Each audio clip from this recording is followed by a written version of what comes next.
Il est des silences plus assourdissants que les cris. Celui qui régnait dans le manoir de Myriam en était un. Assise à son bureau somptueux, le visage enfoui dans ses mains, elle sentait des larmes brûlantes couler sur ses joues tandis que ses épaules étaient secouées de sanglots. À travers les murs de la demeure, les hurlements de son fils la transperçaient. Non pas les cris d'un caprice d'enfant, mais ceux, profonds, aigus, déchirants, qui naissent d'une douleur véritable. Les voix de son ex-mari et de sa mère résonnaient encore dans sa tête, cruelles, implacables. Tu es une mère indigne. Tu ne mérites pas cet enfant. Ta négligence a ruiné sa vie. Tu ne penses qu'à l'argent, au pouvoir. Tu n'es pas faite pour être mère. Ses mains tremblaient, tentant vainement de chasser les pleurs de Julien. Peut-être avait-il raison. Peut-être était-elle une mère terrible. Car c'était sa faute.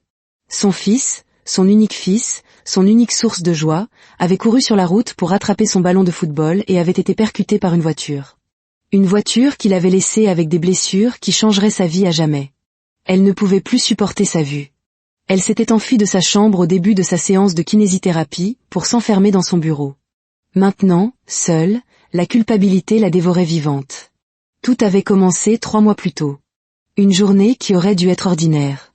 Myriam était allée chercher Julien à son entraînement de football. Il était excité, en sueur, souriant, les yeux brillants comme quelqu'un qui avait déjà entrevu son avenir dans les plus grands championnats. Il était la star de son équipe, tout le monde le disait. Il avait de grands rêves et Myriam était fière de lui. En marchant vers la voiture, Julien l'avait regardée avec assurance. « Maman, quand je jouerai dans la grande ligue, je t'achèterai un manoir avec une piscine dans ta chambre, et ta salle de bain aura une télévision. » Myriam avait ri en lui ébouriffant les cheveux. Ce garçon avait de grands rêves et un cœur encore plus grand. Elle s'était promis que cette journée lui serait entièrement consacrée. Mais elle commit une erreur. Elle avait oublié un dossier important à son bureau, dans le quartier huppé de la capitale. Elle décida de s'y arrêter rapidement avant de rentrer. Ils arrivèrent à l'immeuble, Julien portant son ballon fétiche dans son sac à dos. Elle lui tenait fermement la main, tandis qu'il montait à son bureau, au 21e étage. Récupérer le dossier ne prit qu'1 minute. En sortant, Julien désigna l'autre côté de la rue. « Maman, je veux une glace », dit-il avec un sourire adorable. Myriam regarda le glacier. Elle aurait dû dire non. Mais elle sourit, « D'accord, mon trésor. Une seule boule et on rentre. » Ils traversèrent ensemble. Julien choisit le parfum chocolat. Myriam se tourna pour prendre sa carte bancaire. Ce fut l'affaire d'1 seconde. Une seule seconde. Elle prit la glace, se retourna pour la lui donner, mais il n'était plus là. Elle regarda autour d'elle, confuse. « Julien, où es-tu » C'est alors qu'elle entendit le fracas. Puis les cris des passants. Elle laissa tomber la glace et courut comme une folle. Ce qu'elle vit ensuite la projeta au ciel et la ramena sur terre en une fraction de seconde. Julien gisait au milieu de la route, immobile, son corps ensanglanté. Son ballon se trouvait à quelques pas, près du caniveau. Quelqu'un cria, il courait après son ballon. Un autre ajouta, la voiture ne s'est pas arrêtée. Myriam poussa un cri si puissant qu'il aurait pu rendre l'ouïe à un sourd. À l'hôpital, les médecins l'emmenèrent d'urgence.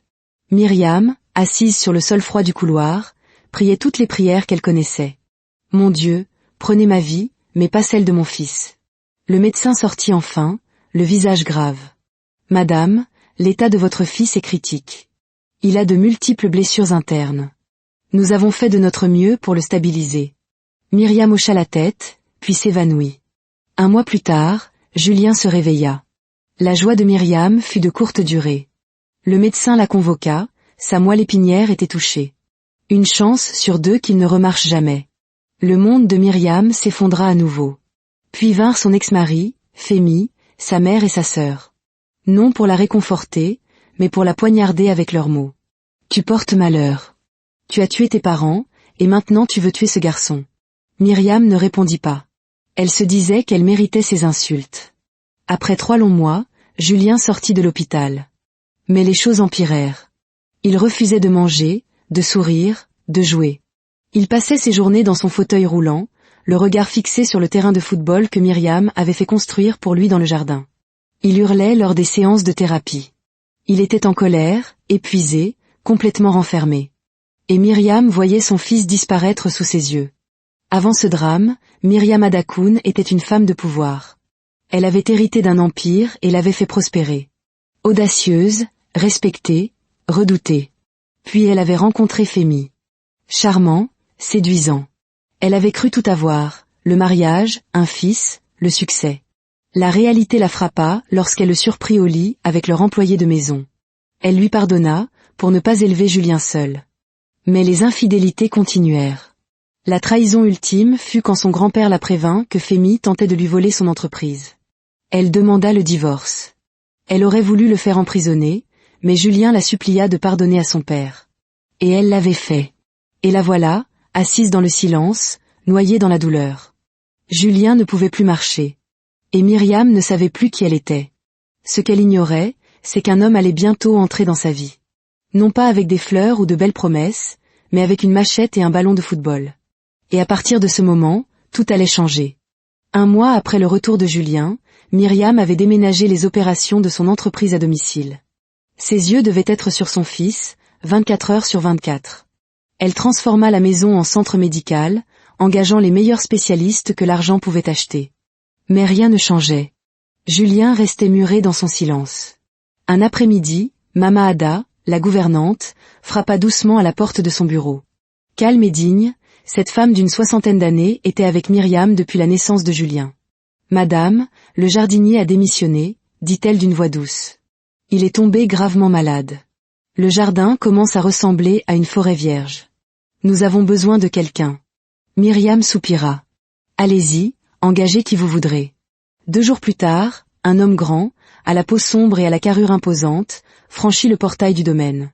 Il s'appelait Agosi. Une machette dans une main, et une confiance inébranlable dans l'autre. En quelques heures, il transforma les abords de la maison en un jardin digne d'un hôtel 5 étoiles.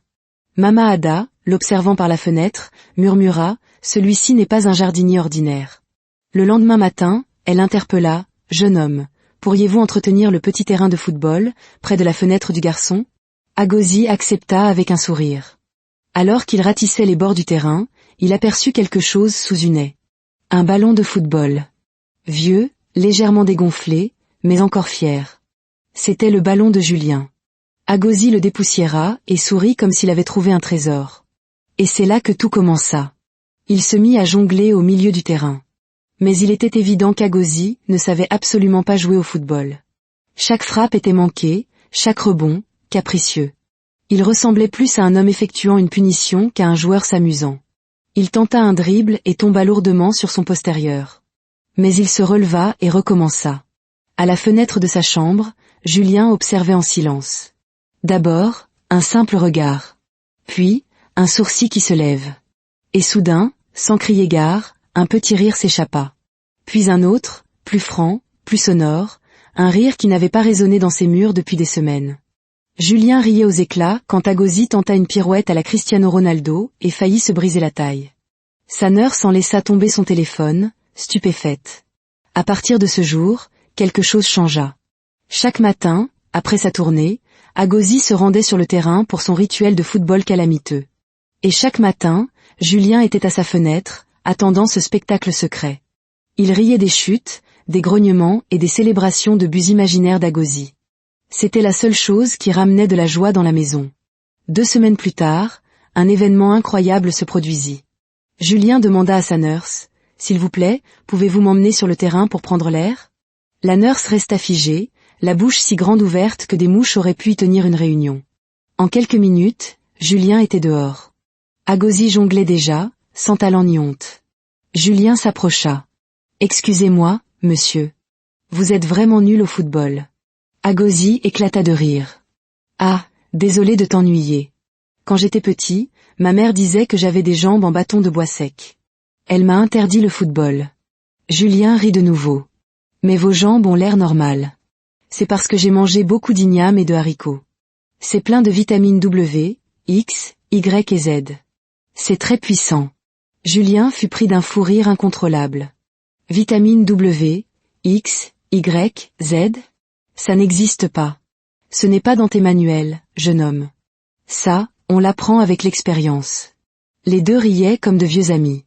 Dès ce jour, Julien demanda à sortir plus souvent. Agosi driblait terriblement, tombait exprès, et Julien le corrigeait en riant à s'en faire mal au ventre. De son bureau, Myriam entendit les rires. Elle s'approcha de la fenêtre et vit son fils, riant librement. Un homme était avec lui. Qui est cet homme? Elle appela Mama Ada. C'est notre nouveau jardinier, Agosi. Un homme très travailleur. Myriam ne répondit pas, les yeux fixés sur le rire de son fils. Son cœur voulait le protéger, mais son esprit lui disait de laisser faire. Un vendredi après-midi, Myriam, qui observait comme à son habitude la scène depuis son bureau, prit une décision. Elle appela son nouveau jardinier via l'interphone. « Dites à cet Agosi que je veux le voir dans mon bureau. Maintenant. » Agosi entra, droit, sans aucune trace d'intimidation. « Bonjour, madame, » dit-il. Myriam lui fit un signe de tête polie. « Monsieur Agosi, asseyez-vous, je vous prie. »« Je suis bien debout, madame. » Myriam haussa un sourcil. « Très bien. Je vous ai appelé pour vous remercier. Mon fils n'avait pas souri depuis des mois. Depuis que vous êtes là, il mange, dort mieux, et rit à nouveau. J'apprécie. » Agosi hocha la tête. « Ce n'est rien, madame. Je veux juste qu'il soit heureux. » Myriam sortit une enveloppe blanche de son tiroir. « Ceci est pour vous. Pour vous remercier. » Agosi ne bougea pas. « Avec tout le respect que je vous dois, madame, je n'ai pas besoin de votre argent. Mon salaire me suffit. Je veux juste le voir aller mieux. » La pièce devint silencieuse. Le regard de Myriam passa de la gratitude à la méfiance. « Monsieur Agosi, je ne sais pas quelles idées vous lui mettez en tête, mais il croit maintenant qu'il pourra remarcher. Il m'a dit que vous le lui aviez dit. »« C'est parce que j'y crois, » répondit calmement Agosi. « Vous y croyez » ricana-t-elle. « Êtes-vous médecin? Kinésithérapeute? » ?»« Non, madame. »« Alors qu'êtes-vous? Son thérapeute ou son messie ?» Agosi ne sourcilla pas. « Je suis quelqu'un qui croit que l'espoir est plus fort que la douleur. Votre fils essaie parce que quelqu'un croit en lui. C'est tout. » Le ton de Myriam monta. « Pensez-vous que je ne crois pas en mon fils? Je pense que vous croyez plus en ce que disent les médecins qu'en ce que votre fils a besoin d'entendre. » La remarque fit mouche. Myriam se redressa. « Êtes-vous sérieusement en train de me dire comment élever mon enfant, dans ma propre maison? Je dis seulement qu'il a besoin d'encouragement, pas de rappel de ce qui pourrait mal tourner. » La main de Myriam frappa légèrement le bureau. « Peut-être que ce travail vous rend trop audacieux. Peut-être avons-nous besoin d'un jardinier qui sait rester à sa place. » Elle s'attendait à le voir bégayer, s'excuser. Mais Agosi resta imperturbable. « Si vous estimez que mes services ne sont plus nécessaires, n'hésitez pas à me licencier, » dit-il calmement. « Si cela peut vous aider à vous sentir de nouveau en contrôle. » Myriam resta bouche bée. Pour la première fois depuis des années, un homme lui tenait tête. Calmement, sans peur. Elle aurait dû être furieuse, appeler la sécurité. Mais à la place, une pensée étrange traversa son esprit. Elle se secoua la tête. Ce n'était rien, juste de la curiosité. Pourtant, chaque jour après cette conversation, elle se surprenait à rester plus longtemps à la fenêtre, observant Julien rire, et observant l'homme qui le faisait rire. Les jours de Julien se transformèrent. Myriam organisa son instruction à domicile avec les meilleurs tuteurs. Mais Agosi devint rapidement son plus grand soutien. Il l'aidait dans ses leçons, lui expliquait les concepts difficiles avec des exemples loufoques et jouait des scènes de ses livres d'histoire. Chaque après-midi, il promenait Julien dans le domaine. Myriam les suivait souvent, prétextant vouloir observer les progrès de son fils, mais en réalité, elle les observait, lui. De son bureau, elle se demandait souvent, qui est cet homme? Elle avait payé les plus grands spécialistes pour guérir son fils, mais cet inconnu avait réussi ce qu'il n'avait pas pu faire. Il lui avait redonné le rire, la confiance, l'espoir. Un soir, Myriam les invita à dîner. Agosi refusa poliment, gardant ses distances depuis leur altercation. Mais Julien insista de sa voix d'enfant, « S'il te plaît, reste. Maman sourit plus quand tu es là. » Avec un sourire réticent, Agosi accepta. Ce qui devait être une exception devint un rituel. Les dîners se transformèrent en moments de complicité. Ils mangeaient comme une famille. Sauf qu'il n'en était pas une. Pas encore. Après que Julien soit couché, Myriam et Agosi se retrouvaient parfois au salon. Ils parlaient. De ses nuits sans sommeil, de son mariage brisé. Ils l'écoutaient en silence, sa seule présence étant un réconfort. Ils parlaient aussi de son enfance, mais jamais d'une femme dans sa vie. L'air entre eux s'épaississait de non-dits. Puis, aussi soudainement qu'il était apparu, tout s'effondra. Un matin, Agosi frappa à la porte de son bureau. Son visage était grave. « Je suis venu vous présenter ma démission. » Le sourire de Myriam s'effaça. Je ne comprends pas. J'ai une urgence familiale. Je dois partir. Quand? Aujourd'hui. Le monde de Myriam bascula. Quand Julien la prit, il pleura. Tu avais promis de rester jusqu'à ce que je marche à nouveau. Agosi s'agenouilla devant lui, les yeux humides. Je sais, champion. Mais je te promets que je te reverrai bientôt. Et il partit. La maison redevint un tombeau. Le silence s'installa de nouveau. Julien restait fort, répétant, il reviendra, maman. Il a promis. Et Myriam, elle aussi, attendait. Même si elle feignait le contraire. 3 mois passèrent. 3 mois qui semblèrent 3 ans. Pas un appel, pas un message. Le numéro qu'il leur avait donné était éteint. Myriam s'était réfugiée dans le travail, se persuadant qu'il était insensé d'espérer. Puis, un samedi matin, la sonnette retentit. Mama Ada ouvrit et poussa un cri si fort que Myriam faillit laisser tomber sa tasse de thé. Elle dévala les escaliers. Devant la porte, comme un rêve enveloppé dans un smoking, se tenait Agosi. Mais ce n'était plus le jardinier. C'était un homme qui rayonnait de richesse, de pouvoir. Son costume semblait taillé par des anges, ses chaussures brillaient de 1000 feux. Avant même de pouvoir réfléchir, Myriam se jeta dans ses bras en pleurant. Comment as-tu pu nous faire ça? Tu n'as pas appelé. Julien t'attendait. Agosi la serra fort. Je suis désolée. Les choses étaient plus compliquées que prévu. Mais je suis là maintenant. Pour de bon. Myriam se précipita dans la chambre de Julien. Le garçon, le regard las, se tourna lentement. Mais en voyant Agosi derrière sa mère, une étincelle jaillit dans ses yeux. Il se leva de son fauteuil roulant et courut. Il ne marcha pas, il ne boita pas. Il courut.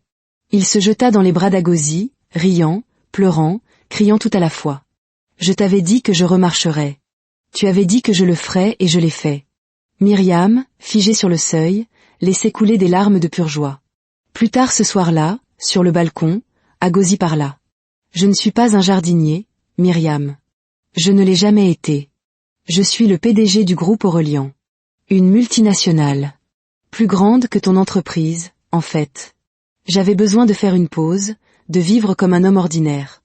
C'est pourquoi je me suis inscrit dans cette agence. Myriam, stupéfaite, l'écoutait. Ma grand-mère savait tout, continua-t-il. Elle m'a prévenu de ne pas tomber amoureux.